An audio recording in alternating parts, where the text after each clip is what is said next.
Hello friends, welcome to my channel Surti Rasoi. આજે આપણે બનાવીશું બટાકાના પીતા। આ મેં મીડિયમ સાઇઝના 4-5 આલુના કટલી બનાવીને મૂકી છે ને ઓઇલ ગરમ થઈ ગયું છે। એમાં આપણે આ બધા પીસીસ નાખીને એને ફ્રાય કરી લઈશું। ये ज्यादा तक थोड़ा सॉफ्ट થઈ જાય ત્યાર તક આપણે એને બરાબર ફ્રાય કરી લઈશું ને પછી એક્સેસ ઓઇલ નીકાળીને એમાં બીજો મસાલો નાખીશું।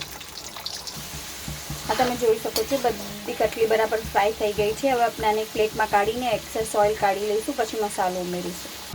આપણે એક્સેસ ઓઇલ કાઢી લીધું છે। એમાં નાખીશું 1 ચમચી ખાલી મરચાંની પેસ્ટ અને થોડી સાંતળી દઈશું। સાથે ઉમેરી દઈશું 1 ચમચી ભરીને હિંગ,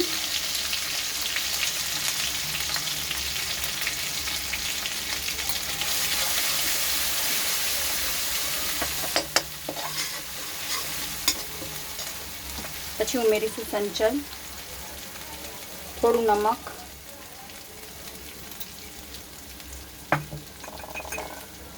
થોડું હલ્દી પાવડર, થોડું ધાણા પાવડર,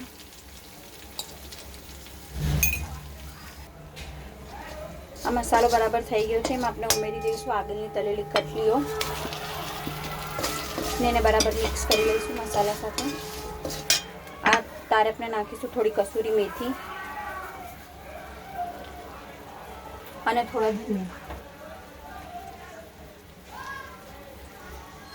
એને બરાબર મિક્સ કરી લઈશું અને મસાલો ચડે ત્યાં તક એને 5-7 મિનિટ તક સાતળી લઈશું। આ આપની 5-7 મિનિટ થઈ ગઈ છે ને બટાકાના ઉપર બરાબર મસાલો ચડી ગયો છે। આ આપની કટલી તૈયાર છે। એકવાર બનાવીને ટ્રાય કરજો અને કમેન્ટ સેક્શનમાં જણાવજો તમારે કેવું લાગ્યું। Thank you.